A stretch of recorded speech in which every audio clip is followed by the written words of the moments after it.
Hello दोस्तों, मैं विनय star study point में आपका स्वागत करता हूं। आज बायोलॉजी का यानी न्यूट्रिशन का पार्ट 2 ये दूसरा वीडियो है। एक वीडियो हम अपलोड कर चुके हैं न्यूट्रिशन का, जिसमें प्रकाश संश्लेषण के बारे में बहुत अच्छे तरीके से हम पढ़ा चुके थे। आज ये दूसरा वीडियो है न्यूट्रिशन का, ये दूसरा वीडियो है। कार्बोहाइड्रेट के बारे में हम लोग पढ़ेंगे कि कार्बोहाइड्रेट का स्रोत क्या है, कि कार्बोहाइड्रेट खाने से कितना एनर्जी मिलती है, कार्बोहाइड्रेट कितने प्रकार के होते हैं, इन सब के बारे में आज हम चर्चा करेंगे। अगर आप चाहते हैं कि प्रत्येक वीडियो का टेस्ट सीरीज अटेंड करने के लिए तो ये नंबर पर कंसल्ट करें या मैसेज करें व्हाट्सएप पर 7980364630।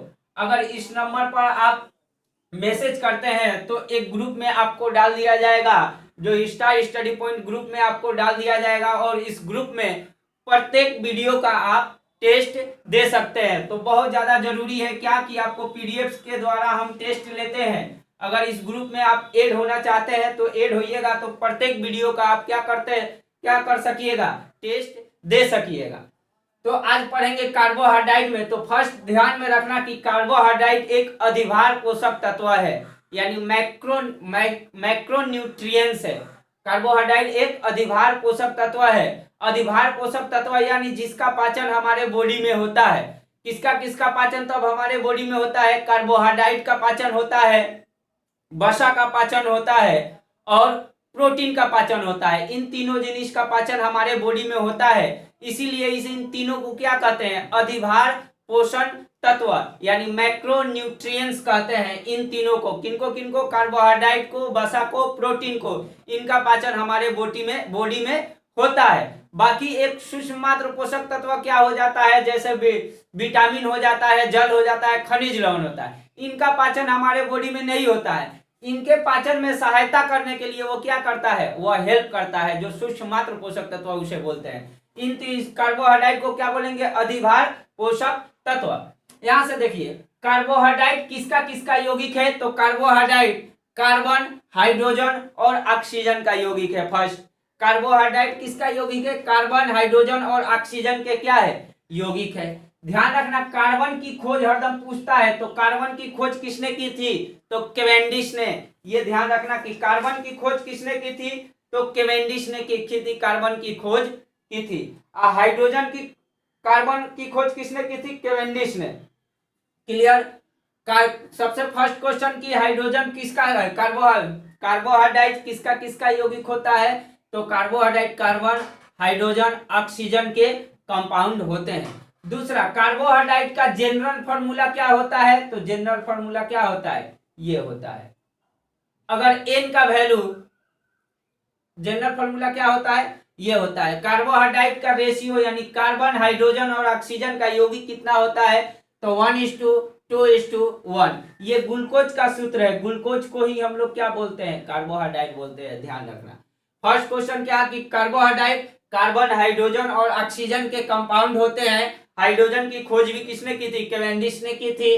कार्बन की खोज भी किसने की थी? कैवेंडिश ने की थी। कार्बोहाइड्रेट का जनरल फॉर्मूला क्या होता है? CnH2nOn। ये कार्बोहाइड्रेट का क्या होता है? जनरल फॉर्मूला होता है। अगर n का वैल्यू हम क्या रखेंगे? 6 रखेंगे तो क्या हो जाएगा? C6, यहाँ 6 रखेंगे तो 6 दूना 12, H12 और यहाँ 6 रखेंगे तो O6। तो कार्बन, हाइड्रोजन, ऑक्सीजन का रेशियो क्या हो गया? कार्बन, हाइड्रोजन, ऑक्सीजन का रेशियो 1:2:1 हो गया।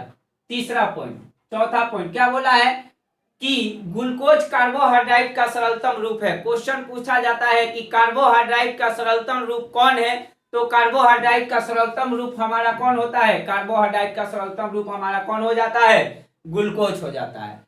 और ध्यान रखना कि कार्बोहाइड्रेट को तत्काल ऊर्जा प्रदायक कहा जाता है, यानी तुरंत एनर्जी प्रदान किया जाता है। क्वेश्चन आता है कि एथलेटिक्स को तत्काल एनर्जी लेने के लिए एथलेटिक्स क्या लेते हैं? तो एथलेटिक्स तत्काल एनर्जी प्राप्त करने के लिए क्या लेते हैं? कार्बोहाइड्रेट यानी ग्लूकोज लेते हैं, क्योंकि कार्बोहाइड्रेट का सरलतम रूप क्या है? ग्लूकोज है। यह हरदम क्वेश्चन पूछता है कि तत्काल ऊर्जा प्रदान करने के लिए एथलेटिक्स क्या लेते हैं? तो ग्लूकोज यानी कार्बोहाइड्रेट लेते हैं। और एक ध्यान रखना, जितने भी एथलेटिक्स होते हैं, ज्यादा एनर्जी प्रदान करने के लिए अपने बॉडी को ज्यादा एनर्जी प्रदान के लिए एक हार्मोन्स होता है, एक हार्मोन का सुई होता है, हार्मोन्स ये इंजेक्शन ले लेते हैं। कौन इंजेक्शन? एस्ट्रॉयड इंजेक्शन ले लेते हैं, जिससे एक खेल एजेंसी है। कौन खेल एजेंसी?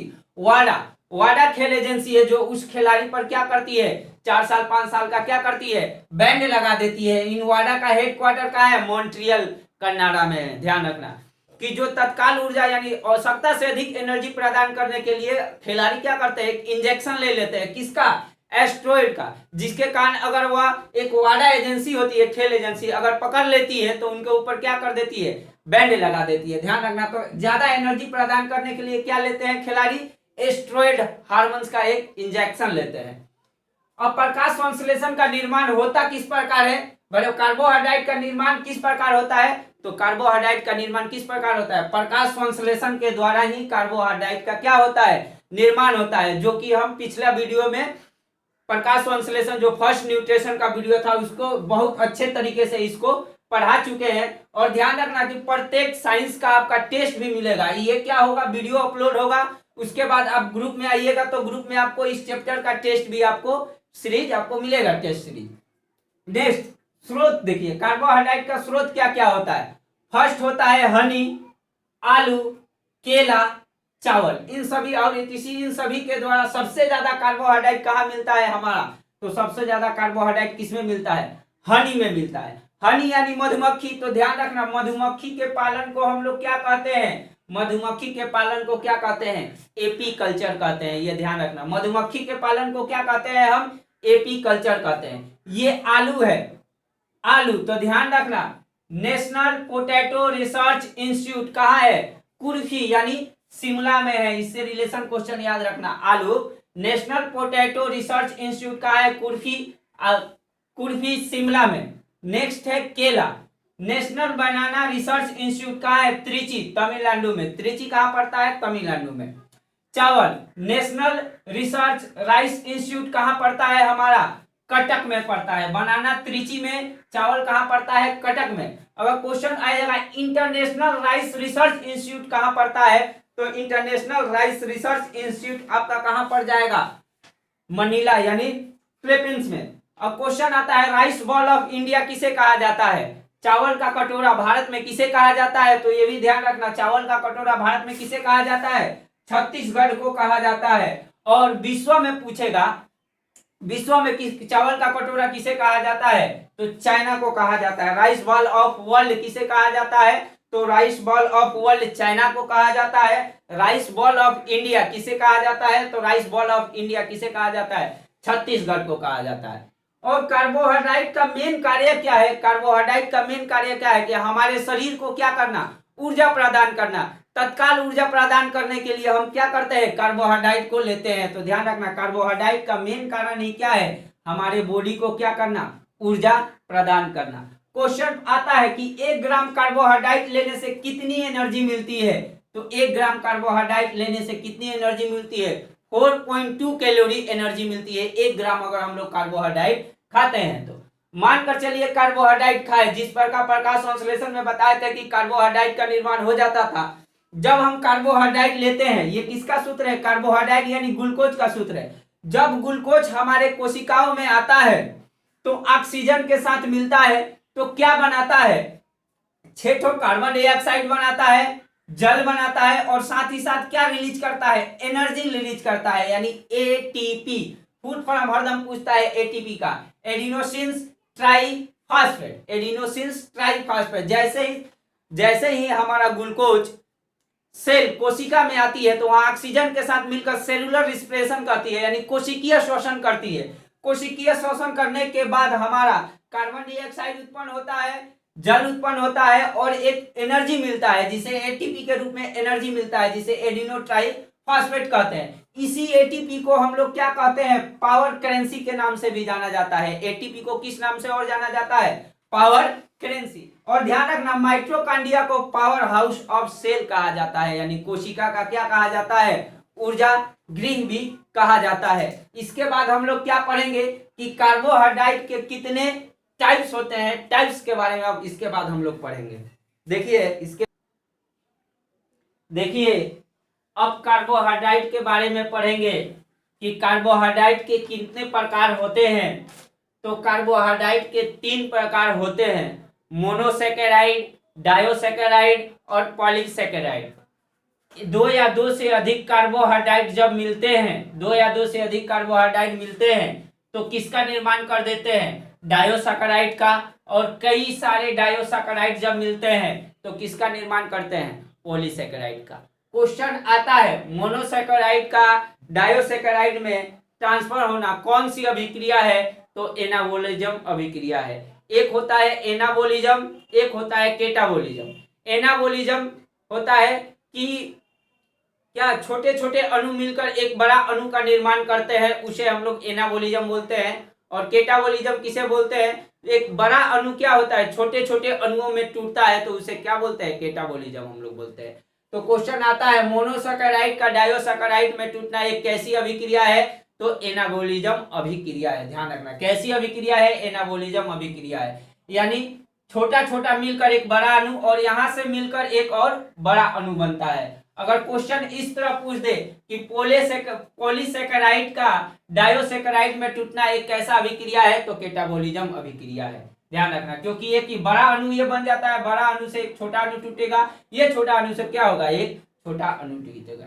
दूसरा क्वेश्चन पूछा जाता है मोनोसेकेराइड का सूत्र क्या होता है? तो वही क्या होता है? ग्लूकोज। डायोसेकेराइड का सूत्र क्या होता है? तो ये होता है C12H22O11। क्या बोले? दो या दो से अधिक मिलता है, तो यहाँ दो या दो से अधिक मिले तो यह डबल होना चाहिए, लेकिन नहीं है, क्योंकि यहाँ से क्या होता है? हाइड्रोजन और ऑक्सीजन को क्या करता है? रिलीज करता है, इसलिए इसका सूत्र क्या हो जाता है? सूत्र C12H22O11। ये H2A क्या होता है? रिलीज हो जाता है। क्लियर? पॉलीसेकेराइड का सूत्र पूछता है तो पॉलीसेकेराइड का C6H10O5 पॉलीसेकेराइड का सूत्र होता है। अब यहां से एग्जाम्पल से पूछता है कि मोनोसेकेराइड के कौन कौन से एग्जाम्पल है? तो मोनोसेकेराइड के कौन कौन? फर्स्ट एग्जाम्पल आपका क्या है? ग्लूकोज। दूसरा एग्जाम्पल क्या है? फ्रक्टोज। और तीसरा एग्जाम्पल क्या है? लैक्टोज। ग्लूकोज कहाँ मिलता है? तो ग्लूकोज हमारे ब्लड में मिलता है। फ्रक्टोज कहाँ मिलता है? तो फ्रूट में यानी फलों में। आपको याद रहेगा कि फलों के अध्ययन को क्या कहते हैं? तो हम प्रकाश संश्लेषण में ये लिखा चुके हैं, क्या कहते हैं? पोमोलॉजी कहते हैं। ध्यान रखना। तीसरा एग्जाम्पल मोनोसेकेराइड का क्या हो जाएगा? गैलेक्टोज। जो किसमें मिलता है? गैलेक्टोज मिल्क में मिलता है। यहां से ध्यान रखना कि ब्लड के स्टडी को क्या कहते हैं? तो ब्लड की स्टडी को हेमेटोलॉजी कहते हैं। हमारे ब्लड में ग्लूकोज की मात्रा कितनी होती है? ध्यान रखना, हमारे ब्लड में ग्लूकोज की मात्रा कितनी होनी चाहिए? 80 to 120 mg पर 100 ml हमारे ब्लड में क्या होनी चाहिए? ग्लूकोज की मात्रा होनी चाहिए। 80 to 120 mg पर 100 ml हमारे ब्लड में ग्लूकोज की मात्रा होनी चाहिए। क्वेश्चन आता है ब्लड का पीएच मान कितना होता है? तो ब्लड का पीएच मान कितना होता है? 7.4। क्वेश्चन आता है कार्बोहाइड्रेट का सबसे मीठा रूप कौन होता है? तो फ्रक्टोज कार्बोहाइड्रेट का क्या होता है? सबसे स्वीटेस्ट फॉर्म होता है। कौन? फ्रक्टोज कार्बोहाइड्रेट का सबसे स्वीटेस्ट फॉर्म होता है। तो यहाँ मिल्क है तो पूछेगा इंडियन डेयरी रिसर्च इंस्टीट्यूट कहाँ है? यानी इंडियन डेयरी रिसर्च इंस्टीट्यूट कहाँ है? हमारा करनाल में है, जो कि कहाँ पड़ता है? हरियाणा में है। भारतीय दूध अनुसंधान संस्था कहाँ पड़ता है? करनाल, हरियाणा में है। क्लियर? अब यहां से उसके बाद फिर पूछेगा डायोसेकेराइड का कौन कौन से एग्जाम्पल है? तो डायोसेकेराइड का कौन कौन से एग्जाम्पल है? क्या बोले हैं? मोनोसेकेराइड, जब दो गो मोनोसेकेराइड मिलता है तो डायोसेकेराइड का निर्माण होता है, और कई सारे डायोसेकेराइड मिलते हैं तो पॉलीसेकेराइड का निर्माण होता है। तो यहाँ दो गो मोनोसाइड मिलेगा तब तो डायोसेकेराइड का निर्माण होगा। तो मोनोसेकेराइड का एग्जाम्पल फर्स्ट क्या है? ग्लूकोज। जब दो ग्लूकोज मिलता है, ग्लूकोज प्लस ग्लूकोज मिलता है तो किसका निर्माण कर देता है? मल्टोज का निर्माण कर देता है। और क्वेश्चन पूछता है मल्टोज कहाँ पाया जाता है? तो चावल के मार में पाया जाता है। मल्टोज हमें कहाँ मिलता है? तो चावल के मार में हमें मल्टोज मिलता है। जब दो मोनोसेकेराइड मिलेंगे तब तो डायोसेकेराइड निर्माण होगा। तो ग्लूकोज तथा ग्लूकोज मिला तो क्या बना? मल्टोज। और मल्टोज की प्राप्ति हमारा कहां से होती है? तो चावल की मार में। दूसरा ग्लूकोज प्लस फ्रक्टोज, ये क्या है? फ्रक्टोज। ग्लूकोज प्लस फ्रक्टोज मिलेगा तो क्या बना देगा? सुक्रोज। और सुक्रोज हमें कहां मिलता है? तो गन्ने की रस में। सुक्रोज हमें कहां से मिलता है? तो गन्ने की रस में क्या पाया जाता है? सुक्रोज। तीसरा glucose plus glucose plus galactose मिलता है तो क्या बन जाता है, लैक्टोज। और लैक्टोज कहाँ मिलता है, हमारे दूध में। ध्यान रखना, सबसे ज्यादा लैक्टोज मदर मिल्क में होता है, माँ के दूध में क्या होता है, सबसे ज्यादा लैक्टोज पाया जाता है, जिसके कारण डॉक्टर भी सलाह देते हैं कि बच्चों को माँ का ही दूध पिलाना चाहिए। तो ध्यान रखना कि सबसे ज्यादा लैक्टोज कहाँ पाया जाता है, मदर मिल्क में पाया जाता है। यहीं से ध्यान रखना, रिलेटेड क्वेश्चन, लैक्टोमीटर से क्या मापी जाती है, तो दूध की क्या मापी जाती है, शुद्धता मापी जाती है। और ध्यान रखना, दही में कौन सा एसिड पाया जाता है, कर्ड्स में कौन सा एसिड पाया जाता है, तो लैक्टिक एसिड क्या पाया जाता है, दही में हमारा लैक्टिक एसिड पाया जाता है। क्वेश्चन आता है, मिल्क से दही में ट्रांसफर कौन सा बैक्टीरिया करता है, तो लैक्टोबैसिलस नामक बैक्टीरिया क्या करता है, मिल्क को किसमें कन्वर्ट कर देता है, दही में कन्वर्ट कर देता है। तो इस प्रोसेस को क्या बोलते हैं, मिल्क से दही में कन्वर्ट होना, इस प्रोसेस को क्या बोलते हैं, फर्मेंटेशन बोलते हैं, फर्मेंटेशन बोलते हैं, जो हिंदी में क्या बोलते हैं, किण्वन बोलते हैं। ठीक, दूध से दही में ट्रांसफर होना क्या कहलाता है, किण्वन कहलाता है, जिसकी खोज किसने की थी, किण्वन की खोज किसने की थी, लुई पास्चर ने की थी। और ध्यान रखना, क्वेश्चन आता है कि किस वैज्ञानिक ने सर्वप्रथम कहा था कि किण्वन के लिए बैक्टीरिया का होना जरूरी है, तो किस वैज्ञानिक ने सर्वप्रथम कहा था, लुई पास्चर ने ही कहा था कि किण्वन की क्रिया करने में बैक्टीरिया का होना क्या है, जरूरी है। किसने कहा था, लुई पास्चर ने। इसी से एक रिलेटेड यहाँ है पाश्चुरीकरण। पाश्चुरीकरण क्या होता है, तो इसमें मिल्क को क्या कहा जाता है कि 62 डिग्री सेल्सियस पर गर्म कर 62 डिग्री सेल्सियस पर 45 मिनट कर गर्म करके अचानक ठंडा कर दिया जाता है, जिससे क्या होता है, मिल्क के कीटाणु मर जाते हैं। उसी को हम लोग क्या कहते हैं, पाश्चुरीशन, उसी को हम लोग बोलते हैं, यानी पाश्चुरीकरण भी बोलते हैं हम लोग इसे। क्या होता है ये कि मिल्क को 62 डिग्री सेल्सियस पर गर्म किया जाता है, कितने मिनट तक, 45 मिनट तक गर्म किया जाता है, और अचानक ठंडा करने से उसमें मिल्क का जो कीटाणु होता है वो क्या होता है, मर जाता है। तो ध्यान रखना, फादर ऑफ व्हाइट रिवॉल्यूशन, श्वेत क्रांतिकारी का पिता किसे कहा जाता है, वर्गीज कुरियन को। और हमारे गुजरात में एक क्या है, अमूल है, अमूल AMUL, जिसका फुल फॉर्म क्या होता है, आनंद मिल्क यूनियन। इसकी स्थापना वर्गीज कुरियन ने ही की थी, अमूल दूध की, जिसका फुल फॉर्म है आनंद मिल्क यूनियन। अब कई सारे डायोसैकेराइड मिलते हैं तो किसका निर्माण कर देते हैं, पॉलीसैकेराइड का। इसका एग्जांपल फर्स्ट क्या है, ग्लूकोज है, फर्स्ट एग्जांपल क्या है, सेलुलोज है, दूसरा एग्जांपल क्या है, स्टार्च है, और तीसरा एग्जांपल क्या है, हमारा ग्लाइकोजन है। ये 3 एग्जांपल किसका है, पॉलीसैकेराइड का।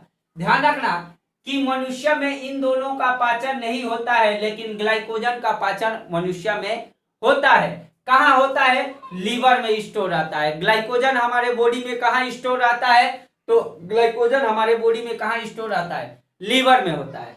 सेलुलोज से याद रखना कि इसका पाचन बॉडी में, हमारे ह्यूमन बॉडी में सेलुलोज का पाचन नहीं होता है।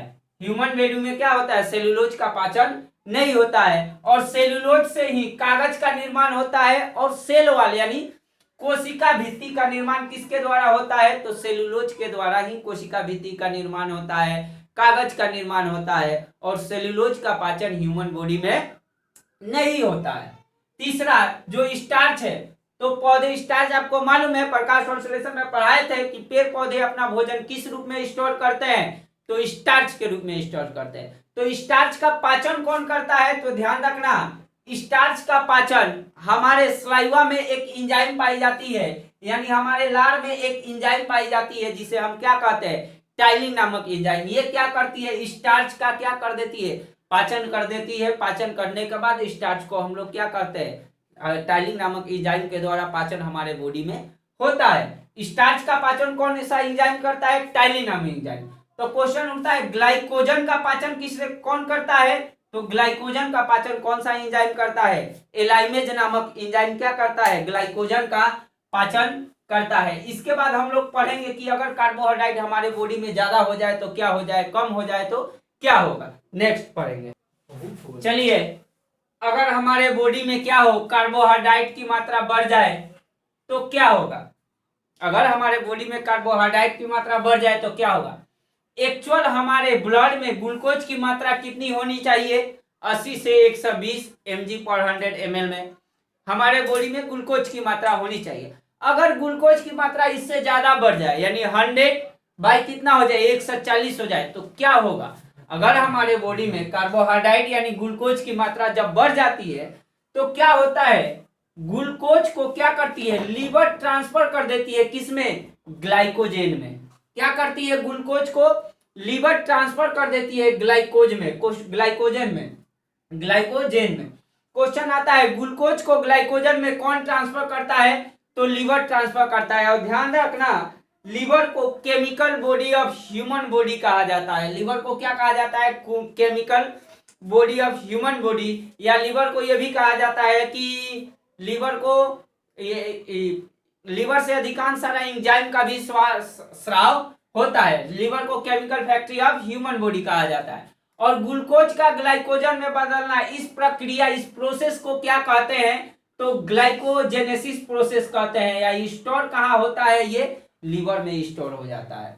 ग्लूकोज को ग्लाइकोजन में ट्रांसफर करने के प्रोसेस को क्या बोलते हैं? ग्लाइकोजेनेसिस प्रोसेस बोलते हैं। और कहाँ स्टोर होता है? लीवर में। और किसकी उपस्थिति में ट्रांसफर होता है?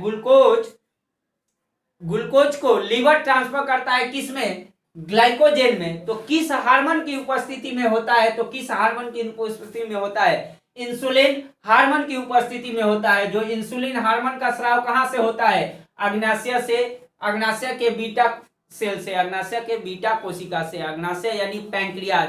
पैंक्रियाज में 4 कोशिका पाई जाती है।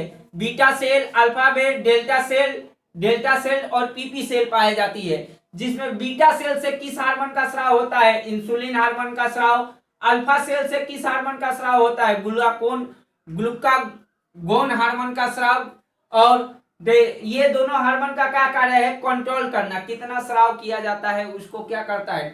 डेल्टा और पीपी सेल क्या करता है? वह उसको कंट्रोल करता है। क्वेश्चन आता है और इन सभी सेल की खोज किसने की थी? तो लैंगरहैंस नामक एक वैज्ञानिक ने इन चारों सेल की खोज किसी। क्वेश्चन आता है इंसुलिन का स्राव कहां से होता है? तो पैंक्रियाज से।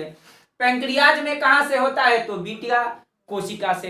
पैंक्रियाज में कहां से होता है? तो बीटा सेल से होता है। ध्यान रखना, इंसुलिन हार्मोन की खोज किसने की थी? तो एफ बेंटिंग ने की थी। इंसुलिन हार्मोन में कौन सा तत्व पाया जाता है? तो जस्ता नामक तत्व पाया जाता है।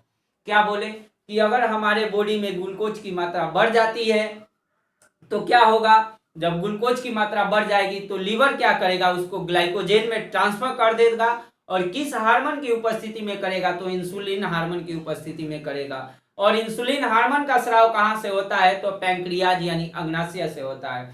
और अग्नाशय में कितने कोशिकाएं होते हैं? तो 4 कोशिका पाए जाते हैं, अल्फा, बीटा, डेल्टा और पीपी। जो कि अल्फा से इंसुलिन हार्मोन का स्राव, डेल्टा से ग्लूकागोन हार्मोन का स्राव होता है। और डीटी और पीपी से क्या होता है? डेल्टा और पीपी क्या करता है? इन सभी हार्मोनों को क्या करता है? कंट्रोल कर रखता है। इन चारों कोशिका की खोज किसने की थी? सेल की खोज किसने की थी? तो लैंगरहैंस नामक वैज्ञानिक ने। लेकिन इंसुलिन हार्मोन का किसने खोजा था? तो एफ बेंटिंग है। तो आपसे क्वेश्चन है कि सबसे पहले इंसुलिन का सुई किसे लगाया गया था?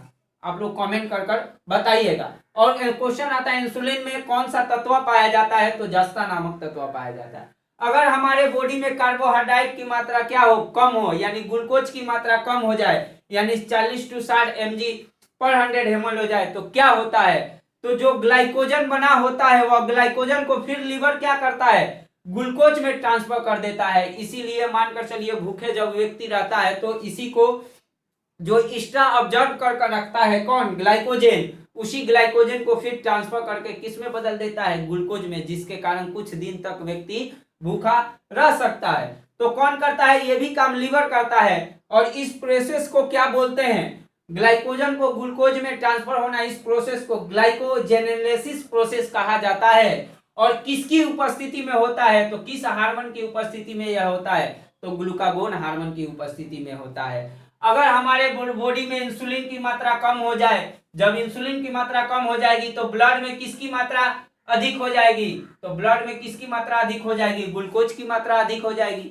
जब ब्लड में ग्लूकोज की मात्रा हो जाएगी तो कौन सा रोग हो जाता है? जिसे हिंदी में मधुमेह रोग बोलते हैं, जिसे डायबिटीज मेलिटिस रोग बोलते हैं। और वर्ल्ड डायबिटीज डे कब मनाया जाता है? तो वर्ल्ड डायबिटीज डे आपको मालूम ही है कब मनाया जाता है? 14 नवंबर को मनाया जाता है। आज हमारा कार्बोहाइड्रेट खत्म हो गया। इसके बाद नेक्स्ट क्लास वसा का होगा, वसा का फैट का क्लास होगा, उसके बाद प्रोटीन का क्लास होगा, उसके बाद विटामिन के बाद। इन सभी क्लास होने के बाद आपको टेस्ट सीरीज इसका प्रोवाइड कर दिया जाएगा। जो नंबर दिए से उस नंबर पर कंसल्ट कीजिए और इन सभी का टेस्ट सीरीज एक साथ आपको प्रोवाइड कर दिया जाएगा, जिसके कारण आप क्या कीजिएगा, प्रैक्टिस कर सकते हैं। अगर वीडियो अच्छा लगे तो ज्यादा से ज्यादा इसको शेयर करें, सब्सक्राइब करें, लाइक जरूर करें।